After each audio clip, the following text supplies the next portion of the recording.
खूप म्हणजे चांगलं नाही वाटत आहे सोशल मीडियासाठी आजकाल एवढं. म्हणजे तुम्ही श्रद्धा वगैरे तर सगळं विकूनच खाली असं वाटतं नाही का? श्रद्धा वगैरे तर सगळं विकूनच खाली असं वाटतं नाही का? तर मित्रांनो, आपला व्लॉग सेकंड सुरू झालेला आहे आणि माझ्या मागं तुम्ही बघताय हरिश्चंद्रगडचा कडाच आहे ना. हा, तर काय सांगू तुम्हाला बॅक स्टोरी, लई भारी बॅक स्टोरी आमची. तीन चार जणांसोबत भांडणं केलीत घरात. भांडणं म्हणजे आर्ग्युमेंट्स की जायचं नाही जायचं, कारण की खरंच म्हणजे काळजीपुटी सांगतात घरचे नाही का. पण मागते पहिली सगळे बघा कमान दिसती हरिश्चंद्रगडची. एक मिनिटाचा फोटो काढतो मी, लगेच वापस.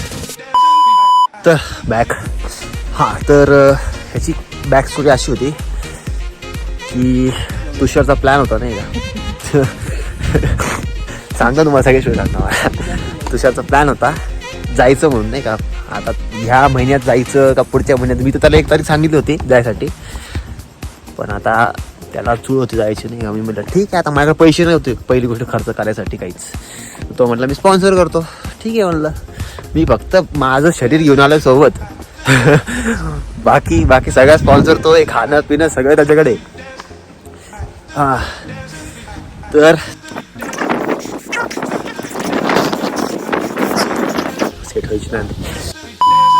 माझं मागचं दृश्य पण किती भारी.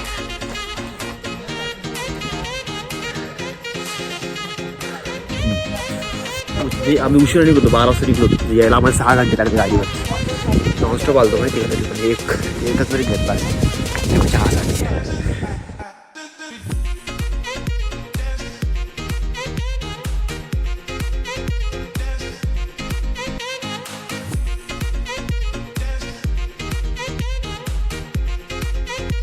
विषय कसा माहिती का, आता माझे भाऊ वगैरे पहिले आलते ना इकडे, तर ते म्हणतात रस्ता लई खराब होऊन. मला वाटलं असं असं रस्ता खराब म्हणजे दगड वगैरे. ऐका गो, जेव्हा बघितला का कापायचं तर कापायत. दिसतोय मित्रांनो मागं बॅकग्राऊंड असं आहे.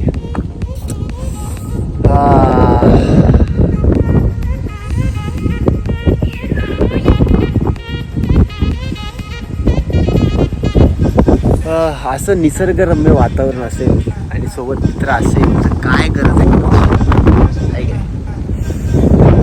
खूप मजा येते. मला काय माहिती मित्रांनो, म्हणजे मला फिरायला एवढं आवडतं ना पहिल्यापासून. आणि ते मोस्टली माउंटन्समध्ये नाही का. काय माहिती माउंटन्समध्येच काय एकदम. हा, तो बँड चेंज करतोय तिकडे.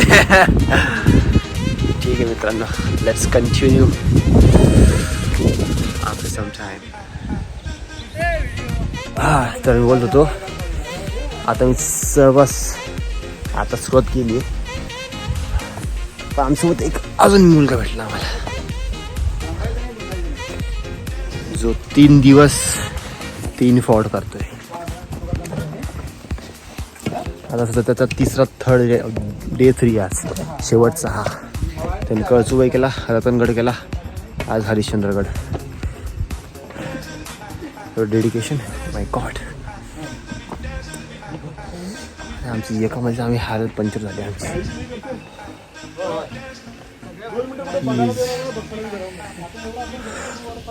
our teammates. Let's go.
Cheers guys.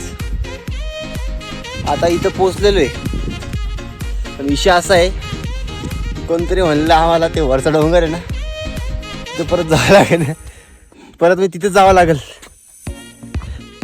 एवढी ट्रॅकिंग उका होवे भाई इतना. बापरे, सकाळी 7 वाजल्यापासून सुरू केले, 9 वाजत 9. बापरे, अजून खाली पण उतरायचं कपाळात. पण निसर्गले भारी अजून वातावरण.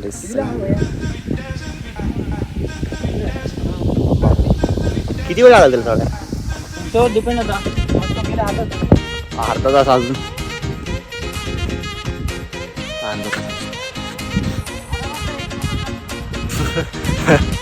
अरे मंदिर तर आहे ना रे समोर. हा मग जर तुम्हाला दिसत असेल तर समोर ते कैलाश टेम्पल मला दाखवतो आम्ही. 1 मिनिट.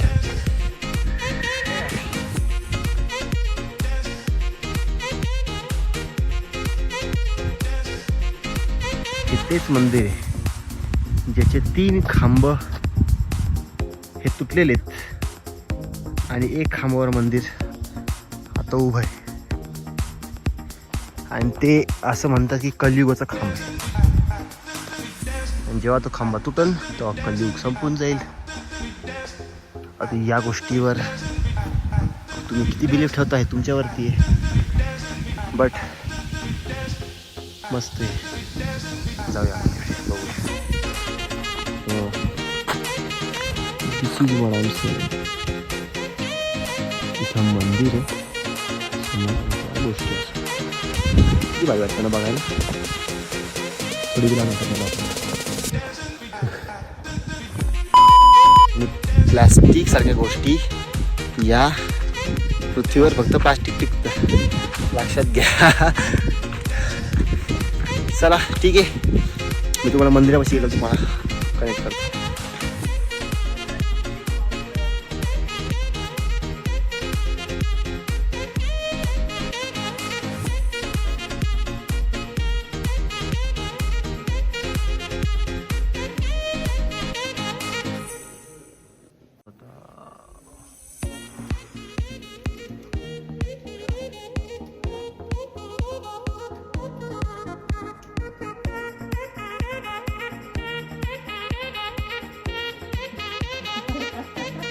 मित्रांनो, सध्या आम्ही आलो आहे त्या प्राचीन मंदिरातल्या एका साईडला जागा आहे जी की तुम्हाला दाखवतो मी. 1 मिनिट थांबा, चालू ठेवा.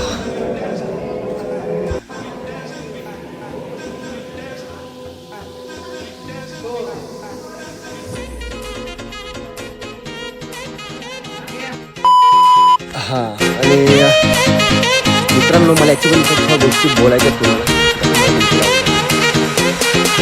आता या मंदिराबद्दल माहिती, बट आता कसं आहे तिथे मॅनेजमेंटवर थोडासा मला म्हणजे राग व्यक्त करतो. कारण मंदिराचं जे द्वार जे मंदिर इकडे वेगळ्या साईडला आहे आणि जे 4 खांबाचं त्या साईडला. तर विषय काय माहिती का, तिथे म्हणजे आतमध्ये खूप म्हणजे मेलेले वगैरे माशा वगैरे होत ना, पाणी नाही दिसत खाली. तर नाही का पूर्ण मेलेले मासे वगैरे जे होते ना पडलेले होते. खूप म्हणजे चांगलं वाटत नाही मंदिरामध्ये मेलेले मासे वगैरे, नाही का. आणि दुसरी गोष्ट जी की खूप लाजनास्पद म्हणता येईल, ही पिंड आहे. पहिली गोष्ट ही खूप उंच पिंड आहे. आता कसं आहे, जे लहान हाईटचे लोक आहेत वगैरे त्यांच्या हाईट पोचत नाही, किंवा म्हणजे मे बी त्यांना फोटो वगैरे. इथं फोटोचा एवढा घाण क्रेज आहे की तुम्ही मंदिरात जर इथं आले ना, सगळ्यात पहिले लोक फोटोज काढतात, याच्यासारखे फोटो काढतात. मी फोटो काढणार नव्हतो, बरं मला व्हिडिओ वगैरे कंटेंट काढायचं होतं, त्याच्यामुळे मी एक फोटो काढला आणि एक व्हिडिओ काढली होती. ओके, आणि असं का आम्ही त्या टाईम हे केला नाही मोस्टली. तर लिटरली पिंडीचा जो खालचाच पॅसेज आहे, तर तो पण एक पिंडीचाच भाग आहे खरं बघायला गेलं तर. पण त्याच्यावरती उभा राहायचा हक्क नाही कोणाला. त्याच्यावर तुम्ही जर स्वागत घालून म्हणजे तुम्ही जर उभा राहतायत वगैरे, नाही का, त्याच्यावर तुम्ही उभं कसं राहू शकता, हे माझं म्हणणं नाही का. तुमची हाईट जसं पुरे तर तुम्ही ते खालचं पॅसेज त्याच्याबद्दल दर्शन घेतलं चालतं, काही विषय नाही. पण त्याच्यातून उभा राहतायत, प्लस मग तिथं तुम्ही तिथं उभं राहून फोटोज वगैरे काढतायत. हे खूप म्हणजे चांगलं नाही वाटत. हे सोशल मीडियासाठी आजकाल एवढं म्हणजे तुम्ही श्रद्धा वगैरे तर सगळं विकूनच खाली असं वाटतं नाही का. त्याच्यामुळे मला तर वाटतं इथं मॅनेजमेंटची थोडीशी दखल द्यावी. एखादा माणूस ठेवा की जो म्हणजे फोटो वगैरे जास्त काढू देऊ नये किंवा ज्यांनी पंडित जास्त जवळ जाऊ देऊ नये लोकांना नाही का. मी माझ्या मर्यादा ठेवून मी बरोबर तिथं जेवढं पॅसेज होता त्या पॅसेज माझ्या हाईट कोरली आणि पिंडीवरती माझा हात वगैरे पोचून मी प्रॉपर दर्शन घेतलं तिथे नाही का. पण बाकीचे जे आहेत लोक त्यांना इथं थोडंसं गायडन्स करायची गरज असं मला वाटतं. ठीक आहे, लेट्स कंटिन्यू. पुढं आता कोकणकडा कुठे आहे बघू आपण. ठीक आहे, चलो. सो गाईज, आता आम्ही चाललो होतो कोकणकडा पाहण्यासाठी. आणि कोकणकडा पाहायला सगळ्यात मोठं टार्गेट होतं की पायी बोर्डवर लिहिलं होतं 1 किलोमीटर, पण ॲक्च्युअल होतं जवळपास ते 2.5 किलोमीटर जवळपास. 2 किलोमीटर तर असूनच, पण 2पेक्षा कमी तर नाहीच. आता फायनली आम्ही आलेलो आहे आणि तुम्हाला व्ह्यू दाखवतो. तुम्ही बघा आणि मला कमेंट करा. तिथला का आय डोंट नो काय विषय. तुम्हाला आवाज काहीतरी विषय चालू दाखवत झूम करून.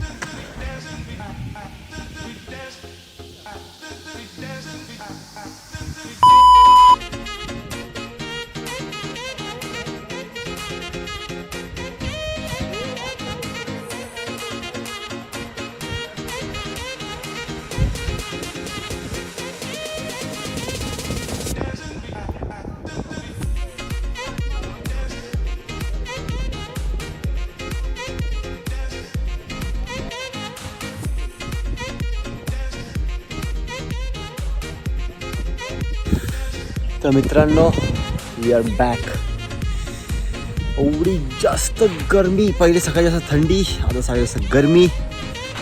काय हालत झाली बघा, पूर्ण काम होऊन गेले मी. मजा आली. हा ट्रिपवर आपला सक्सेसफुल राहिला without any reason, without any problems. आणि मला असं वाटतं इन फ्युचर आपण आता सध्या काही दिवसांनी रतनगडचा प्लॅन करू. चालू म्हणजे रतनगडचे आत्ता मी तर प्लॅन केलेच. जर जमलं तर नेक्स्ट मंथ म्हणजे जानेवारीमध्ये आपण करू रतनगडचा प्लॅन. आणि सपोर्ट राहू द्या तुमचा असाच वगैरे. बस सगळ्यात पहिले विषय काय माहिती आहे का, मला शिव्या बसणार आहेत अश्विनच्याच. परशुरामचं एवढं काही नाही, परशुरामला एवढं घेऊन देणं नाही. बट अश्विनला मी सांगून त्याला नाही का राग येतो बघ त्याला. आता मनवावं लागेल, आता गर्लफ्रेंडसारखं मनवावं लागेल त्याला मला नाही का. चालेल, काही नाही, समजावून देऊ त्याला. नेक्स्ट टाईम त्याला पण आणू आपण ओके. ठीक आहे, चला, see off, bye and thank you for watching. I got a lot of shit to say, so I'ma do this every day. I'll be writing things until I'm fucking buried in my grave. 6 feet deep under, but my body won't decay. Cause my messages are timeless, so they'll put them on display. Oh yeah, I rap with a certainty.